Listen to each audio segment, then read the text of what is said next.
Hey guys, welcome to my channel rose garden. இன்றைக்கி homemade butter எப்படி நான் எடுப்பேங்கிறத உங்கள் கூட நான் ஷேர் பண்ண விரும்புகிறேன். இது நான் 1 மந்த்தாக கலெக்ட் பண்ண க்ரீம். நம்ம மில்க் பாயில் பண்ணும்போதும் உர ஊற்றும் போதும் தயிருக்கு உர போடுவோம் இல்லையா, அப்போக்கும் நம்ம எடுத்து வச்ச க்ரீமு. இந்த க்ரீமை நீங்கள் ஃப்ரீசரில் ஸ்டோர் பண்ணிக்கலாம். கொஞ்சமாக எடுத்து கலெக்ட் பண்ணுறதுக்கு ரொம்ப நாள் ஆகணும், ஃப்ரீசரில் வச்சுக்கலாம். கொஞ்ச நாளே நிறைய க்ரீம் வரும் அப்படின்னா நீங்கள் ஃப்ரிட்ஜ்லேயே வச்சுக்கலாம், ஒன்றும் கெட்டு போகாது. ஸோ இந்த ப்ராசஸ்க்கு நம்மளுக்கு வாட்டர் தேவைப்படும். ஸோ அந்த வாட்டர் எல்லாமே கோல்டாக இருக்கணும், நல்ல சில்லுன்னு இருக்கணும். அப்போ பட்டர் செப்பரேஷன் ப்ராசஸ் முடிஞ்சதுக்கப்புறம் வெசல்ஸ் எல்லாம் வாஷ் பண்ணும்போது நம்மளுக்கு ரொம்ப ரொம்ப ஈஸியாக இருக்கும்.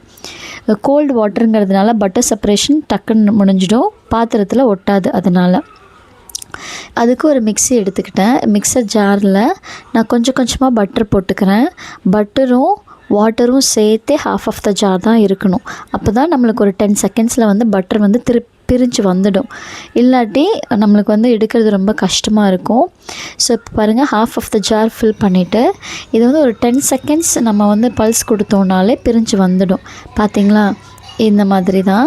எனக்குமே பட்டர் முன்னாடி எடுக்கலாம் தெரியாது. நான் யூடியூப் பார்த்து கற்றுக்கிட்டு தான் இப்படி செய்ய ஆரம்பித்தேன். இந்த பட்டர் என்ன பண்ணலாம் அப்படின்னா, திருப்பி ஒரு பாத்திரத்தில் கோல்டு வாட்டர் போட்டுட்டு அந்த வாட்டரில் நம்ம கலெக்ட் பண்ண பட்டர் எல்லாத்தையும் போட்டுக்கலாம். இப்போ இதில் எதுக்காக இதில் போடுறோம் அப்படின்னா, நம்ம கலெக்ட் பண்ண பட்டரில் பட்டர் மில்க் இருக்கும் உள்ள, அந்த பட்டர் மில்கெல்லாம் இதில் ரிலீஸ் ஆகி வந்துடும். அதுக்காக தான் நான் எல்லா க்ரீமையும் மிக்ஸர் ஜாரில் கொஞ்சமாக போட்டு நான் செப்பரேட் பண்ணி எடுத்துட்டேன். இப்போ என்ன பண்ணணுன்னா, இந்த பட்டர் எல்லாத்தையும் கொஞ்சமாக ப்ரெஸ் பண்ணோன்னா அதுக்குள்ளே இருக்கிற மேக்ஸிமம் வாட்டர் வெளியில் வந்துடும், பட்டர் மில்க் வந்துடும். ஸோ அதுக்காகவும் இப்போ பாருங்கள், நம்ம கோல்டு வாட்டர் போட்டதுனால நம்ம கையில் இல்லை பாத்திரத்துலலாம் அந்தளவுக்கு பட்டர் ரொம்ப ஸ்டிக்கியாக இருக்காது, ரொம்ப க்ரீஸியாலாம் இருக்காது, நம்மளுக்கு ஈஸியாகவே இருக்கும் எடுக்கிறதுக்கு. இப்போ கலெக்ட் பண்ணதுக்கப்புறம் இன்னும் கூட உள்ளே தண்ணி இருக்கும், பட்டர் மில்க். ஸோ அதை நல்லா ஸ்க்வீஸ் பண்ணி கொஞ்சமாக போர்ஷன்ஸாக பிரித்து நல்லா ஸ்க்வீஸ் பண்ணி நான் எடுத்துக்கிட்டேன். இப்படி எடுக்கும்போது நம்மளுக்கு ப்யூர் பட்டர் கிடைக்கும். நம்ம லைட் வெயிட்டாக நல்ல சில்கியான ரொம்ப ஃப்ளேவர்ஃபுல்லான ஒரு பட்டர் கிடைக்கும். கோல்டு வாட்டர் தான் இந்த இதுக்கு யூஸ் பண்ணணும், அது வெரி வெரி இம்பார்ட்டண்ட். இப்போது இன்னொரு பாத்திரத்தில் தண்ணி ஊற்றி திருப்பி இந்த பட்டரை போட்டுக்கலாம். அப்போ இன்னும் கூட பட்டர் மில்க் எக்ஸ்ட்ரா இருந்தால் கொஞ்சம் ரிலீஸ் ஆகி வந்துடும். அதுக்காக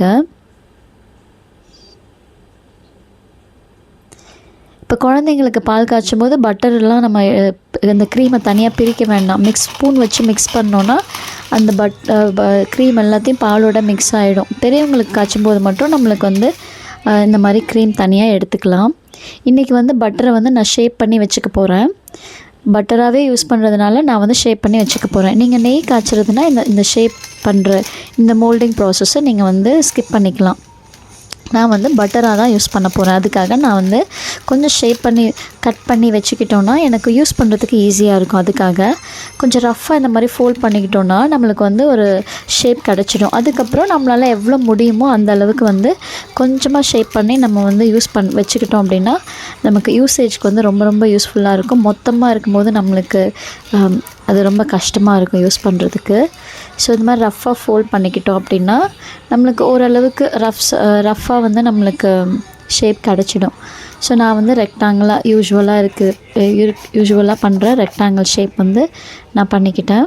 முடிஞ்ச அளவுக்கு நம்மளால் எவ்வளோ முடியுமோ அந்த அளவுக்கு நம்ம ஷேப் பண்ணிக்கிட்டால் போதும். ஓன் யூஸ்க்கு தானே, அதனால் ஒன்றும் பிரச்சனை இல்லை.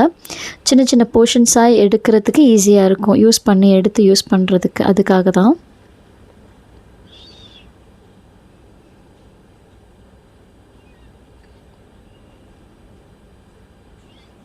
என்னால் முடிஞ்ச அளவுக்கு நான் ஷேப் பண்ணிக்கிட்டேன். இப்போ நான் என்ன பண்ண போகிறேன்னா, நல்லா ஃபோல்ட் பண்ணி நான் ஃப்ரிட்ஜில் வச்சுக்க போகிறேன்.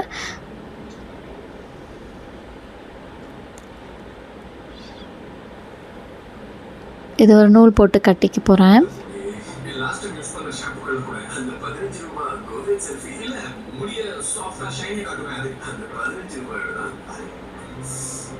அப்போ இன்னும் கூட நம்மளுக்கு ஷேப் கொஞ்சம் நீட்டாக கிடைக்கும். அதனால தான்